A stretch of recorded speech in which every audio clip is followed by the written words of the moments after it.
کو متحرک کرنے سے جوڑا جاتا رہا ہے۔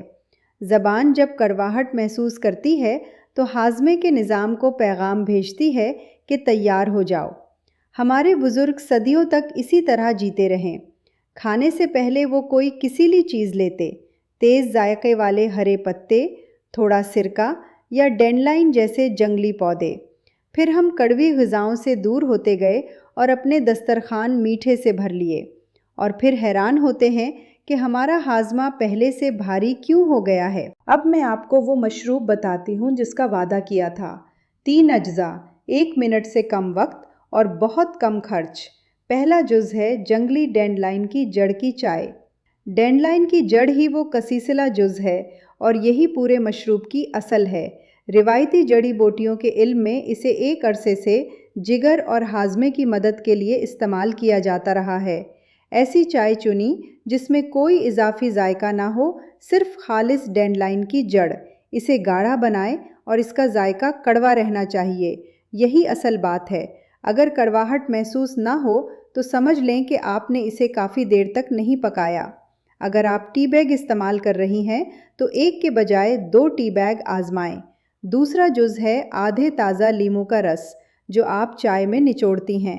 لیموں ایک تازگی بھری کھٹاس کے ساتھ ساتھ ایک اور ذائقے کا اشارہ بھی دیتا ہے جو ہاضمے کے احساس کو بیدار کرنے میں مدد دے سکتا ہے۔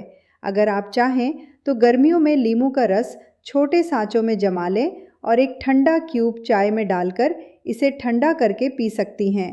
اگر آپ پورا لیموں چھلکے سمیت پیس کر استعمال کریں تو چھلکے پر باقی رہ جانے والی کیڑے مار ادویات کو کم کرنے کے لیے حتی الامکان نامیاتی لیموں چنیں۔ تیسرا جز وہ ہے جو بہت سے لوگوں کو حیران کر دیتا ہے، 1 کھانے کا چمچ ایکسٹرا ورجن زیتون کا تیل۔ جی ہاں، چائے میں تیل۔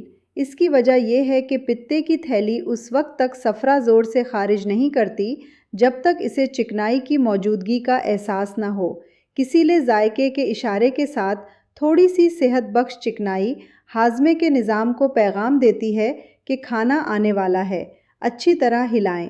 اوپر تھوڑا تیل نظر آئے گا مگر یہ بالکل معمول کی بات ہے۔ اور سب سے اہم بات، اس میں شہد، چینی یا کوئی بھی میٹھی چیز نہ ڈالیں کیونکہ کڑواہٹ ہی اس مشروب کی جان ہے اور مٹھاس اس اشارے کو ختم کر دیتی ہے۔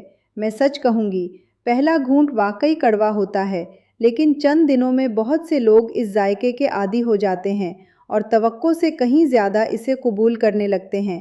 اب طریقہ بتاتی ہوں۔ صبح سب سے پہلے خالی پیٹ چائے یا کھانے سے بھی پہلے یہ مشروب پئیں۔ تقریباً 10 منٹ میں آہستہ آہستہ ذائقہ لیتے ہوئے پئیں۔ پھر کھانے سے پہلے کم از کم 30 سے 45 منٹ کا وقفہ رکھیں۔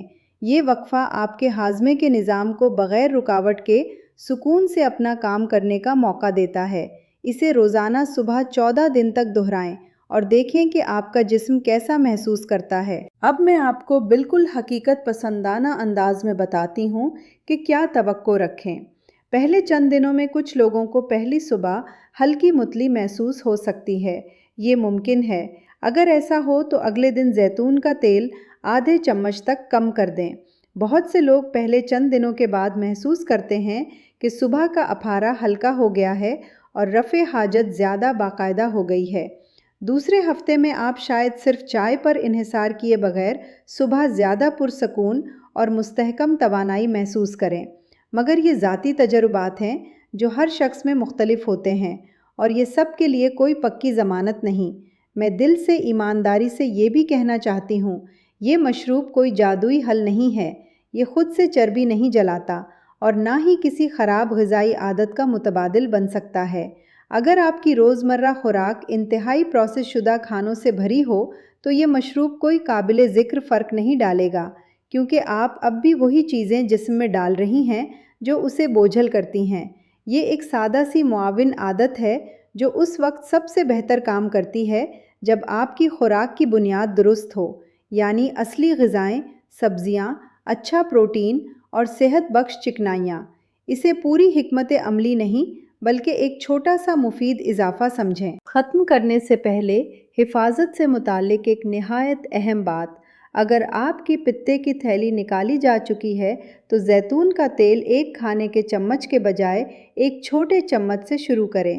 اگر آپ کو پتے کی پتھری ہے تو شروع کرنے سے پہلے لازماً اپنے ڈاکٹر سے مشورہ کریں، کیونکہ کسیلی جڑی بوٹیاں پتے کی تھیلی کی حرکت کو متحرک کر سکتی ہیں اور یہ بڑی پتھری والے افراد کے لیے موزوں نہیں ہو سکتا۔ اور اگر آپ خون پتلا کرنے والی ادویات یا جگر کی کوئی دوا لے رہی ہیں تو شروع کرنے سے پہلے اپنے ڈاکٹر سے ضرور مشورہ کریں، کیونکہ ڈینڈلائن بعض ادویات کے ساتھ تعامل کر سکتی ہے۔ کسی بھی نئی عادت سے بڑھ کر آپ کی صحت اہم ہے، اور ایسی کوئی چیز جو آپ کے علاج میں رکاوٹ بن سکتی ہو، ڈاکٹر کی رائے کے بغیر شروع کرنا مناسب نہیں۔